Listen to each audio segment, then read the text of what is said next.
An Old Master and New Artists. Haymaking, one of the most famous paintings by Flemish master Peter Bruegel the Elder, has long been an important part of the Lobkowicz collections. Bruegel is known as the artist who elevated landscape painting to its own genre. Before him, landscape played a secondary role. Recently, several young Czech artists were asked by the Lobkowicz family to use that venerable masterpiece, painted in 1565, as inspiration for new works of art. These new works, by some of the best Czech contemporary artists, are now being exhibited at the Lobkowicz Palace, and will soon be offered at auction at the Nela Castle as part of a fundraising event. It has long been known that haymaking was part of a series of paintings by Bruegel, a series of either 6 paintings representing the seasons, or of 12 paintings representing the months of the year. Regardless, only 5 paintings are still in existence, so the young artists were invited to choose a month of the year and to use Bruegel's work as a starting point for their own interpretation of the year in landscape. Michal Škapa chose December. This artist, who works primarily with the street art scene in Prague, is fascinated by the old master Bruegel. First of all, by his sense of detail, and also by his art of storytelling. Regarding his work, Škapa says, "In the corner, to the right, we can see the hourglass, which you will find in Bruegel's The Triumph of Death.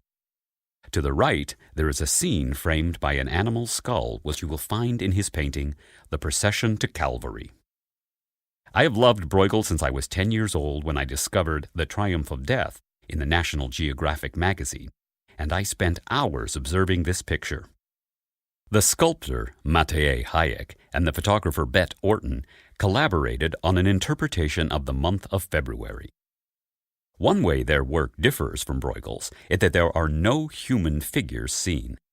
They say, 'What does everybody do in February?' These days, people stay closed inside warm houses and they rarely go outside. Many people travel to foreign countries to find tropical weather. Our landscape of February has a symbolic white winter landscape being penetrated by the landscape of the tropics. For the month of April, representing the spring season, the celebrated Czech artist Jakub Švejda has created Variation on Bruegel, a work he describes as fusion points because in there both worlds meet. His work investigates how we change the landscape in which we live. The artists Lucia Jindřich-Skrivankova, Pasta Onar, Tomáš Wawryček, and Tomáš Tichy have also each contributed a new and fascinating work of art for this collection. All proceeds from this auction will be used for the extensive restoration projects and educational programs of the Lobkowicz collections. February. Departure. The cycle of Bruegel's paintings depicting the seasons bears a uniform motif. The seasons change and the population of the land thus face its transformations. The figure in this landscape is thus a motif common to all the works in the cycle. A February in the 21st century? Where is the figure? Where is the landscape? Within the comfortable environment of our homes, the landscape is empty. Agricultural production is shifted to other continents. Fresh fruit is transported to us by wings fitted with turbines. These wings take us to tropical lands. We are in a queue, waiting for departure, on a journey to countries from BBC documentaries. March. Bruegel Now. The painting Bruegel Now by the painter Lucia Jindřich-Skrivankova offers a topographical journey back in time. At the forefront of the painting, an elusive perspective of the colonnade of the formal Federal Assembly stands out. The lines of the perspective point downward toward Wenceslas Square, where there stands the sculpture of Saint Wenceslas, the Czech patron saint, and it seems that he is continuing down to Revolučný Street, crossing the river, heading upwards toward Letna in the direction of the Castle district. The landscape created by the painter appears mysterious due to the presence of foreign objects. However, the painting opens up to a view other than a mere image of a disjointed vision of Prague. Part of the city landscape appears torn from the canvas, and in certain parts of the image we find details of Peter Bruegel the Elder's haymaking, representing typical human activity in the rural Netherlands. The painter Skribankova has adopted the technique of photographic collage and décollage, brought to the Czech Republic thanks to Jiří Kolář, and the associative method of combining images derived from Dadaism and Surrealism. A layering of past and present appears in the painting, as well as a mutual blending of nature and civilization.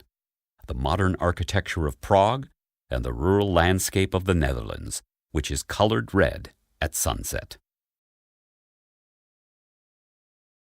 April. Variation on Bruegel. The painting Variation on Bruegel captures that which is most fundamental from Bruegel's paintings, the sublime expression of a rolling infinite space of landscape in combination with an expression of fine details. The painting is a combination of documented plans of a landscape as a space for man with fine symbolic details, for which the artist used direct imprints of nature and fine lines evoking the shapes of architecture. The imprints of the real world in black and white depict horizons with dominant trees interwoven with paths of a labyrinth world, as a representation of the seasons of a dying winter and an emerging early spring. In the forefront, the author has depicted a symbolic figure of a red herdsman facing a black and white quadrant and entering the complicated architectural structures of the labyrinth world, in which he shall eventually be lost. In the left part, there then appears a transparent silhouette of Prague Castle, with a mirror full of thrown shadow.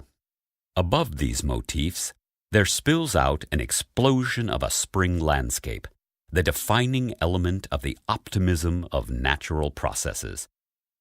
On another plane, the rolling heavens are absorbed in a typical azure and ultramarine shade. The work, Variation on Bruegel, was created in deliberations, headaches, in fear of making a mistake, in a 2-week communication with Bruegel and the ecstasy that involved, in a desire to halt the process of random movement of all elements in an impeccable moment of self-evidence. May. Mouse People. The objective of the author's paraphrase of Bruegel's work was an endeavor to shift his frequent themes in today's aesthetic of the world of consumerism. In Bruegel's works, the often depicted rural populace is replaced by figures of Mickey Mouse, illustrating Bruegel's conviction of a world turned upside down. In Bruegel's conception, man is a part of nature, just as in Pasta Owner's conception, he is a part of the city. Long perspectives of the landscape are thus paraphrased by silhouettes of the city. We observed confused figures without undue idealism, through a lens which is operating on the boundaries of criticism and indulgence. June. Gold. For Tomáš Vavřeček, Peter Bruegel is above all one of the greatest of all landscape painters. As opposed to this, in his own work, the painter deals with allegorical symbols in relation to the movement of man, interaction, and generated images, or in relation to sound or light as sources of waves. As a result, in his work on interpreting the missing image with the theme of June, Vavřeček chose as his main theme the sun, light, and perspective. As a further pictorial means of expression, he included the letters from the words Bruegel, landscape, light, and image. In the resulting form of the image, the artist attempted to attain a geometric abbreviation expressed by a square in order to underline his characteristic geometric perspective of images. September. Playing with fire. Peter Bruegel was one of the first painters for whom landscape became a separate pictorial theme. The theme of man and the landscape is unusually close to the artist of this painting. At the beginning of all considerations concerning this painting, there thus stood one simple question: what is our landscape like today? At this very moment, the artist was struck with an image of symmetrically cut, endless fields of rapeseed, parceling up the landscape into a peculiar garish chessboard. We approached the landscape rather as an enemy who must be conquered, subjugated, and exploited rather than a partner for whom we have a natural respect. In addition to the fields, there also came into the forefront the silhouette of the chess player, the manipulator, who is hidden in the second plane of the painting.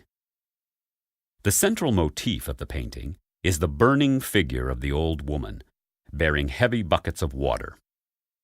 The image was painted by the artist at a time when the whole of Europe was consumed by a heat wave and drought, and perhaps this is what caused the old woman herself to catch fire.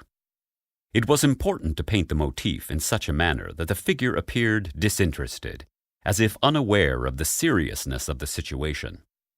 This painting thus does not concern itself with a certain type of reality, but a fiction with a real basis, observing the global mood and atmosphere of society as seen by the artist. The greenhouse, located in the background, is a symbol of an artificially created environment. It is simultaneously both reality and illusion. December. The end of the year is a rupture. The previous season dies so that the new one can emerge. This work is a view of a post-apocalyptic landscape in which material and products are washed up, evidence of a previous existence of civilization. However, in the center of the painting, a light appears, which symbolizes hope, a new beginning. The light from the cave is an analogy of a manger. And other emblems also refer to the Christian tradition, for example, the falling comet or the cross in the upper section of the painting. Further elements appear in the work which refer directly to the work of Peter Bruegel. The lower edge of the picture, on the left side, contains an hourglass, taken from Bruegel's work, The Triumph of Death. On the other side is a skull of a deer, this time from the painting The Procession to Calvary. Here we also find a fish swallowing a smaller fish from Bruegel's early graphic works. Just as in Bruegel's original paintings, this also tells a tale through the artistic means of a mass of details and represents the duality of the world and faith in the transcendent soul.